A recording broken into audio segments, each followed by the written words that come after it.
Good night, fellow punters. The clock on the wall says 10 minutes away from 10 o'clock on Tuesday night. Back with a couple for tomorrow. I suppose all the talk today, anyone that's involved in horse racing, the talk of today would be Constitution Hill scoping bad after a lethargic workout at Wincanton. So I don't know what the results of the tests are this evening, but it'll be interesting. 2 weeks to go. If it's something simple, maybe they might be able to have him ready. If not, there could be a few changes in personnel in different races. I see Stateman has gone 4-6, 4-7 favourite with the run. Constitution Hill is 6-4. I actually was looking at that race last night. It's where I knew what was going to happen this morning. I was looking at the market without Constitution Hill. So you'd be looking at whoever would be second, third and fourth. So I was figuring Stateman at worst would be second. And then I was looking who would be third and fourth. And I actually had come up with, and I was going to say it tonight, but that market is gone now. I was Colonel Mustard at 33-1 without Constitution Hill. That I know he's going for the race. And he probably would have bet Nemean Line in the King Mill if he was any bit busier, drier ground as well. And he bungled the second last. So he's 100-1, just straight bet win. But you'd be thinking that Lassie Mouth might switch, but maybe not, because the owners, Willie mightn't want to upset owners putting the two of them against each other.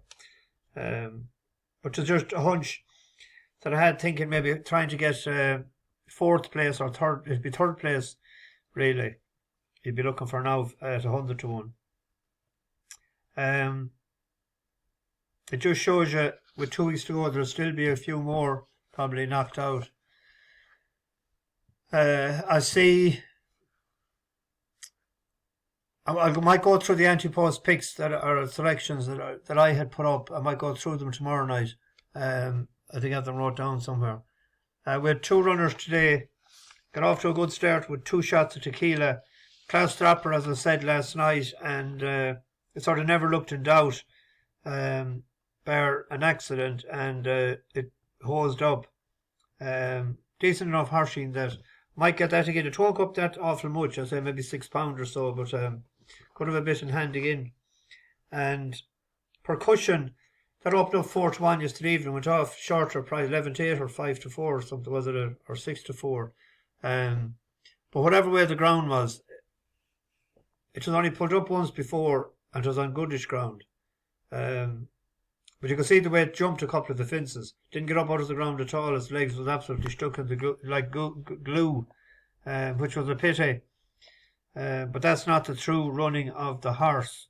Not even finished like in a class race like that. But say, what can we do? We can only go on the forum book and not on how you're going to think they're going to run tomorrow.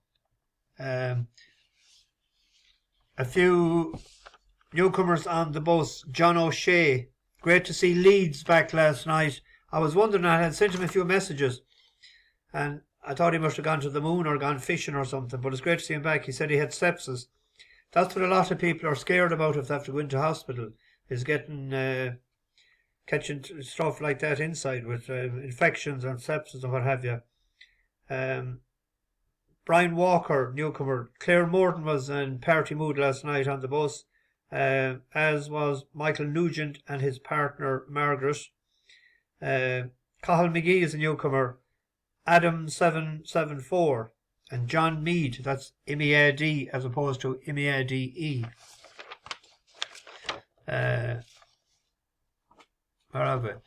Tomorrow I had a couple of picked out early in the day today, but when the prices came out, they were way short, too short. They wouldn't even. I didn't even fancy putting them up as a double, because I think one of them was even, the other one 8-11. And I went at it again there for an hour. There was nothing at Kimpton to my liking, so I went at this the 3 mile. It's nearly a 3 mile 6 race at Bangor on heavyish ground, soft in places. The favourite is with a Galley. That won the last day for Joe Tizard and Brendan Powell. But I taking a punt on Not a Chance. I hope there is a chance. It's a class dropper, 10-year-old. And a lot of those horses by Mallour don't like the real hot, deep ground, but this doesn't seem to mind it at all. Better fencer than it is over hurdles. It formally started off its career with Dennis Murphy, a pint to pint, second. Won a few hurdle races, but it's 3 trips to Bangor. It was second first time out in novice hurdle, November 2018. It won on soft ground, 3 mile chase of 132. And when you consider it's 117 tomorrow, and it had one more run then on heavy ground a year and a few months ago when it was a 9-2 shot won like Lamilas. We remember that because we were on Lamilas that day before he went on to win the Old Hennessy. But 3 runs this year, like when you look at it, it's in the mid 130s. 3 runs this year, or this campaign. Now it was well beaten, but they were in class 3s, and it just sort of walked home. Well, it didn't walk home, but it daddled home because it was 5th. There was only 5 finishers the day that moved the chains won in Lingfield. But it was right there at the second last. It sort of had a bit of form back, I thought. And this is down in class. There were 3 class 3s. This is a class 4. Big enough horse to like, to carry a bit of weight against lower opposition. There's an old horse of mine in Rim that won a few races a few years back, 2 years back was it? It's an each way shot. This is 10 declared. Not a chance is 11-2, 5-1 each way bet. And then Wincanton.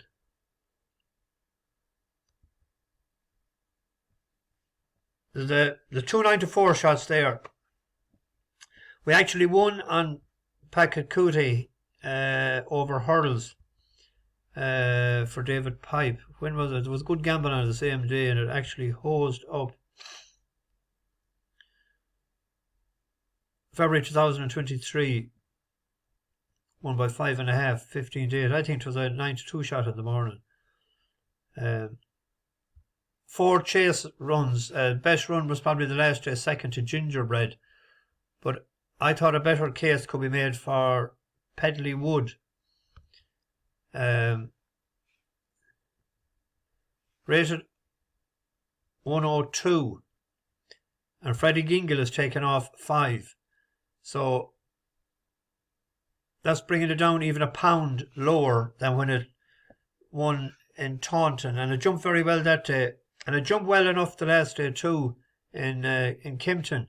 But if you look at the 2 races that it won, it was 3 miles 1 and 3 miles 2.5. The last day in Kimpton, it was a 3 mile race. And he jumped very well. He was back, farther back probably than he should have been.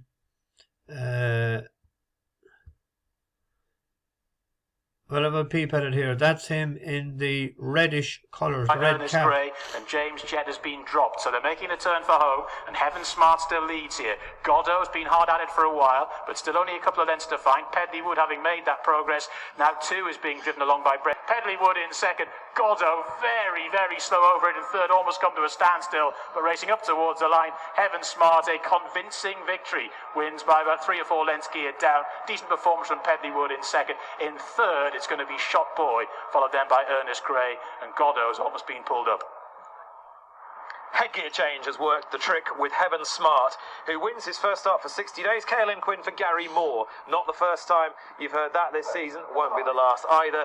And they team up with Spiridonu in the big hurdle race at Newbury tomorrow. That is Heaven.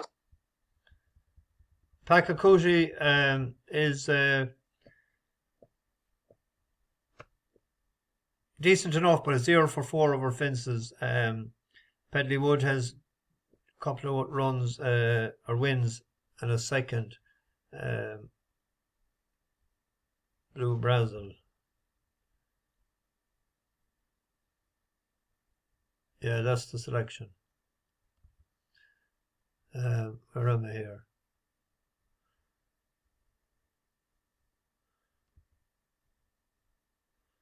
So just the 2 for tomorrow each way and a win.